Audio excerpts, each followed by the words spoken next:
ठरलं का बैठकीत? बघा की मी कालही सांगितलं की माननीय उद्धव ठाकरे यांच्या नेतृत्वाखालची शिवसेना आणि महाराष्ट्र नवनिर्माण सेना ह्यांच्यामध्ये जागा वाटपासंदर्भातल्या ज्या चर्चा आहेत त्या अंतिम टप्प्यात आलेल्या आहेत. मुंबई ही महत्त्वाची आहे. कालही आमची सविस्तर चर्चा झाली आणि बहुतेक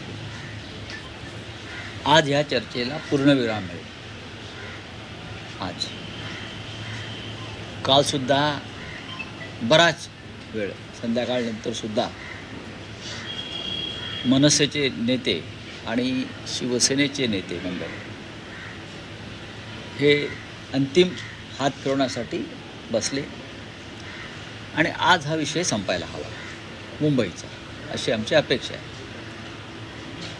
याशिवाय ठाणे, कल्याण, डोंबिवली, पुणे, नाशिक इथेसुद्धा अंतिम टप्प्यात आलेल्या आहेत चर्चा. आणि येत्या 1-2 दिवसामध्ये मला असं वाटतं की सगळं झाल्यावरती मग उद्धवजी आणि राजसाहेब बसतील आणि त्यानंतर तुम्हाला ज्या घोषणेची उत्सुकता लागून राहिलेली आहे ती घोषणा होईल. पण काही झालं तरी आमच्यामध्ये कोणताही विसंवाद नाही, गोंधळ नाही. जे सध्या समोर काय महायुतीमध्ये जे काय चाललं आहे हां, तसं आमच्याकडे अजिबात नाही आहे. आमचं घर दोघांचं आहे. आता काँग्रेस नाही आहे, त्यांना स्वबळ दाखवायचं आहे. शरद पवार साहेबांशी चर्चा होईल. पण मुख्य त्यातले जे मुंबईतले प्रमुख पक्ष आहेत ते शिवसेना आणि महाराष्ट्र नवनिर्माण सेना यांची आघाडी, आणि ही आघाडीच सत्ताधाऱ्यांसमोर आव्हान उभं करेल आणि करत आहे. महाराष्ट्राला आणि मुंबईला जाग आणण्याचं काम ही आघाडी नक्की करेल. नाही, मग एका व्यासपीठावर दोन्ही नेते येतात नक्की का नाही? स्वरूप कसं नाही, असं आहे की आतापर्यंत कितीतरी वेळा माननीय उद्धव ठाकरे आणि माननीय राज ठाकरे एकत्र आले आहेत ना. डोममधल्या पहिल्या कार्यक्रमापासून ते अनेकदा एकत्र आले, एकमेकांच्या घरी गेलेत, चर्चेला बसले एकत्र बसून. याच्यापेक्षा तुम्हाला एकत्र येणं म्हणजे नक्की काय म्हणायचं?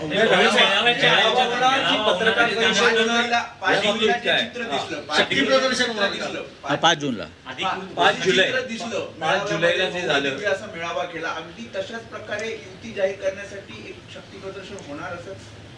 शक्ती प्रदर्शन नक्की होईल. शक्ती प्रदर्शनाची तशी गरज नाही, हा शब्द आम्हाला योग्य वाटत नाही की उगाच आपला दंडावरच्या बेडक्या दाखवायच्या, तसं नाही आहे. पण जेव्हा घोषणा होईल मेळाव्याची पहिल्या, तेव्हा मुंबईतला मराठी माणूस हा तिथे तुम्हाला ओसंडून वाहताना दिसेल, याची मला खात्री आहे. अर्थात जागा वाटप आणि युतीची घोषणा ही कशा प्रकारे करावी, पत्रकार परिषदेत करावी की मेळाव्याच्या माध्यमातून करावी, त्याच्यावरती आमचा निर्णय आज होईल. राऊतसाहेब, शिवाजी पार्कवर सभेसाठी सर्वच पक्ष आग्रही आहेत. त्यात शिंदे शिवसेनेनंही महापालिकेकडे अर्ज केला आहे, मनसेनं केला आहे, शिवसेना उद्धव बाळासाहेब ठाकरे पक्षाने केला आहे. तर सांगता सभा प्रचाराची ही शिवाजी पार्कवर व्हावी ही सगळ्याच पक्षांची इच्छा आहे. नाही, हे आत्ता यांना बुडबुड यायला लागलेले आहेत. यापूर्वी शिवतीर्थावर अशा सभा फक्त शिवसेनाच करत आली प्रचाराच्या. मग सांगता असेल किंवा सुरुवात असेल, या शिंदे गटाचा काय संबंध आहे शिवतीर्थाशी? हां, शिंदे गटाचा शिवतीर्थाशी काय संबंध आहे त्यांना एकदा सांगावं. अमित शहानी पक्ष तुमचा ताब्यात दिला म्हणजे तुमचा शिवतीर्थाशी संबंध नाही. तुम्ही अमित शहाची टेस्ट्यूब बेबी आहात, बरं का? तुम्ही अमित शहाची टेस्ट्यूब बेबी आहात, तुमचा नॅचरल जन्म नाही आहे. चुनाव आयोगाचे डॉक्टर, सर्वोच्च न्यायालयाचे डॉक्टर यांनी एकत्र येऊन तुम्हाला जन्माला घातलेला आहे. तात्पुरता जन्म आहे, लक्षात घ्या. तुमची व्यवस्था तात्पुरती आहे. त्याच्यामुळे शिवतीर्थावरती आम्ही सभा घेणार वगैरे असे उगाच गर्जना करू नका. दुसरे भारतीय जनता पक्ष त्यांनी कधी सभा घेतल्या शिवतीर्थावर? सांगावं ना. शिवतीर्थाशी संबंध हा ठाकरेंचाच आहे. त्याच्यामुळे आम्ही किंवा महाराष्ट्र नवनिर्माण सेनेने केलेली मागणी जी आहे ही नैतिकदृष्ट्या आणि भावनिकदृष्ट्या योग्य आहे. तर त्यांचा जागा वाटपाचा पहिला टप्पा पुढे गेलेला आहे. कोणाचा? भाजप आणि शिंदेच्या शिवसेनेचा. तुमचा ते अजून टप्पाच खेळत आहेत बरं का. त्यांना टप्प्यातच राहू द्या. काँग्रेस राऊत साहेब, बघा, शिवसेना जी त्यांची आहे डुप्लिकेट, महाराष्ट्राचं भाजपा युनिट त्यांच्याबरोबर कोणत्याही पद्धतीनं काम करायला तयार नाही. हे अमित शहाने लादलेलं लग्न आहे. हां, ते मनानं मोडलेलं आहे. पण ही जी वधू आहे शिंदे, तिला काही करून भाजपच्या चरणाशी बसायचंच आहे. त्याच्यातून सगळे हे गोंधळ सुरू आहेत. राऊत साहेब, प्रचाराच्या राज ठाकरे उद्धव ठाकरे अशा संयुक्त किती सभा नक्की होणार. किती होती? माननीय उद्धव ठाकरे आणि माननीय राज ठाकरे यांच्या संयुक्त सभा मुंबईत होतील आणि मुंबईच्या बाहेर सुद्धा होतील. ती महाराष्ट्राची गरज आहे. फक्त मुंबई नाही तर ठाणे आहे, कल्याण डोंबिवली आहे, नाशिक आहे, पुणे आहे. आमचे प्रयत्न राहतील की जास्तीत जास्त ठिकाणी ठाकरे बंधूंनी पोचावं आणि लोकांना संबोधित करावं. काँग्रेस सोबतचे संवादाचे दरवाजे बंद झाले असं म्हणायचं, कारण ते वंचित सोबतचा प्रकाश आंबेडकरांची आम्हाला आमच्या त्यांना शुभेच्छा आहेत. प्रकाश आंबेडकरांबरोबर त्यांची आघाडी होते आहे. आमच्या त्यांना शुभेच्छा आहेत. उद्धव ठाकरे यांचं दिल्ली हायकमांडशी बोलणं सुरू आहे काँग्रेसला सोबत घेण्यासंदर्भात. या क्षणी कोणतेही बोलणं सुरू नाही. आम्हाला ज्यांच्याशी बोलायचं होतं आम्ही त्यांच्याशी बोललेलो आहोत याआधी, आणि त्यांनी हे सर्व निर्णय पक्षाच्या स्थानिक लोकांवर सोडल्यामुळे ही चर्चा आता पण थांबली. मुस्लिम दलित वोट्स हे डिवाइड होतील. मला असं वाटत नाही. जातीयवादी आणि धर्मांध शक्तींशी शिवसेना आणि मनसेची युती लढू शकते चांगल्या प्रकारे आणि पराभव करू शकते. हे आमच्या दलित बांधवांना माहिती आहे आणि मुस्लिम बांधवांना माहिती आहे. शरद पवार एक सोबत प्रश्न असणार आहे. आहे. पवार साहेबांशी माझी आज उद्या चर्चा होईल. राऊत साहेब, तुम्ही म्हणाल की या प्रश्नाशी तसा शिवसेना मनसेचा काही संबंध नाही, पण महायुतीतला एक प्रश्न असा आहे की NCP अजित पवार गटाचं मुंबईचं नेतृत्व नवाब मलिक करत आहे. त्यामुळे शिवसेना शिंदे गट आणि भाजप यांनी त्यांना महायुतीत त्यांच्यावर मुंबई महापालिका निवडणूक लढवण्यास नकार दिलेला आहे. जर नाही, मलिक ढोंग आहे. नेतृत्व हे ढोंग आहे. जसा त्यांचा पक्ष डुप्लिकेट आहे मेंढ्यांचा, तसं हा विचारसुद्धा डुप्लिकेट आहे. नवाब मलिक यांच्याबरोबर जेवणावळी होत आहे, त्यांच्या बैठका होत आहेत अंतर्गत, सर्व काय चाललं. नवाब मलिक यांची एक कन्या सरकारला पाठिंबा देते आहे ना, सत्ताधारी पक्षात आहे. आणि तुम्ही ही ढोंगसोंग कशा करताय? हे थांबायला पाहिजे.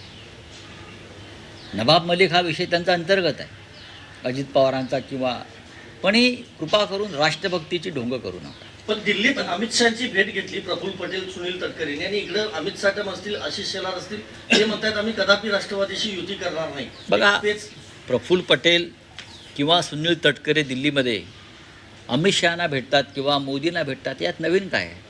त्यांच्या पक्षाच्या प्रमुखांना ते भेटत आहेत, त्यांच्या आश्रयदात्यांना भेटत आहेत, हां, त्यांच्या मायबापांना भेटत आहेत. हे मान्य केलं पाहिजे. आम्ही जातो का? आमचं सर्व काही मुंबई महाराष्ट्रामध्ये.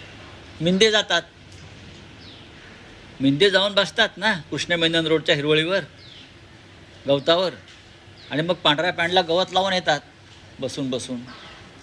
त्याच्यामुळे हे जे सगळे आहेत हे दिल्लीचे मिंदे आहेत. या सगळ्यांचं भारतीय जनता पक्षानं पायपुसणं केलेलं आहे दिल्ली आणि महाराष्ट्राच्या वाटेवरचं.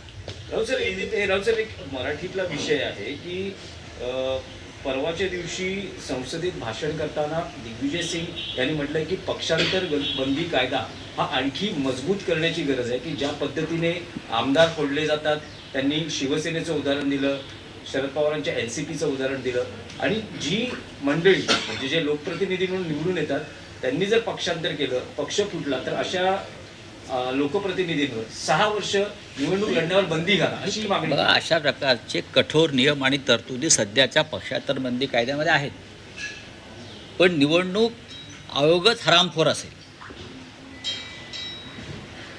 आमची अपेक्षा आहे की निवडणूक आयोगाने हरिश्चंद्राच्या भूमिकेत असायला पाहिजे, पण ते हरामखोरांच्या भूमिकेत आहेत. आणि निवडणूक आयोग हरामखोर असल्यामुळे पक्षांतर बंदी कायदा जो बनवलेला आहे कठोर, त्याची अंमलबजावणी होत नाही. पक्षांतर बंदी कायद्याच्या 10व्या शेड्यूलनुसार घटनेतल्या मिंदेबरोबर गेलेले 40-42 लोक हे अपात्र ठरायलाच पाहिजे होते. हे घटनेच्या 10व्या शेड्यूलमध्ये असताना सुद्धा त्यांना वाचवण्याचा प्रयत्न हरामखोर निवडणूक आयोगानं केला, देशाच्या सुप्रीम कोर्टानं केला. अशा वेळेला कायदा काय करणार? कायदा यांच्या कोठीवर नाचतो आहे, नाचायला लावता येते. हे दौलतजादा करताय हे सगळे लोक. दिग्विजय सिंग यांची तळमळ मी समजू शकतो, कारण मध्य प्रदेशमध्ये सुद्धा काँग्रेसला अशा प्रकारे फोडण्यात आलं. त्या माधवराव शिंदेच्या मुलाचा गट 22-23 आमदार जे फुटले ज्योतिराज शिंदे बरोबर, तेव्हाही तेच झालं, सरकार पाडलं गेलं. महाराष्ट्रातसुद्धा तेच झालं आणि इतर राज्यातसुद्धा झारखंडला सरकार पाडण्याचा प्रयत्न सुरू आहे. त्याच्यामुळे पक्षांतर बंदी कायदा किती कठोर केला तरी जोपर्यंत दिल्लीत आणि निवडणूक आयोगामध्ये हरामखोरांचं राज्य आहे, तोपर्यंत हा कायदा त्यांच्या कोठीवर नाचवला जाईल. राऊत साहेब, एक आणखी विषय होता की सर्वत्र कुतूहल आहे. माजी मुख्यमंत्री पृथ्वीराज चव्हाण यांनी भाकीत केलंय की 19 डिसेंबरला देशात काहीतरी मोठं घडणार आहे. दिल्लीत मराठी माणूस पंतप्रधानपदी, त्यांचं ते एक राजकीय विश्लेषण आहे. पण 19 डिसेंबरला अमेरिकेच्या संसदेमध्ये किंवा बाहेर काही महत्त्वाचे गौप्यस्फोट होण्याची शक्यता आहे. जे काही पेपर्स निघणार आहेत तिथून कुठलं एक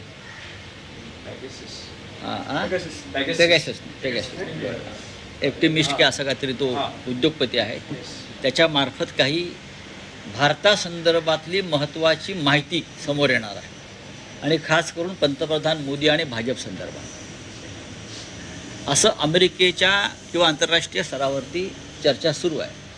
आणि ही माहिती अत्यंत स्फोटक, धक्कादायक आणि अंधभक्तांना कायमची कोमात पाठवणारी माहिती आहे, अशी माझी माहिती आहे. त्यानंतर जी फजिती होणार आहे भाजपची आणि त्यांच्या नेत्यांची, त्याच्यामुळे किती प्रयत्न केला तरी त्यांना सत्तेत राहता येणार नाही, अशा प्रकारचं एक विश्लेषण समोर आलं. पृथ्वीराज चव्हाण हे या बाबतीतले तज्ज्ञ आहेत, कारण त्यांनी अनेक स्तरांवर काम केलेलं आहे. त्यांची माहिती बरोबर आहे, आमची माहिती तीच आहे. त्याच्यामुळे आज कोणतरी म्हणाले की अमित शहाना ताप आला 102. हो, मराठी माणूस नेतृत्व वगैरे असंही त्यांचं भाकीत आहे. नाही, त्याच्याविषयी मी सांगू शकत नाही, पण काहीतरी स्फोट होतो आहे 19 तारखेला, हे नक्की. त्यामुळेच सर्व खासदारांना दिल्लीत थांबायला सांगितलेलं आहे. भाजपच्या व्हीप निघालेला आहे, धावाधाव सुरू आहे.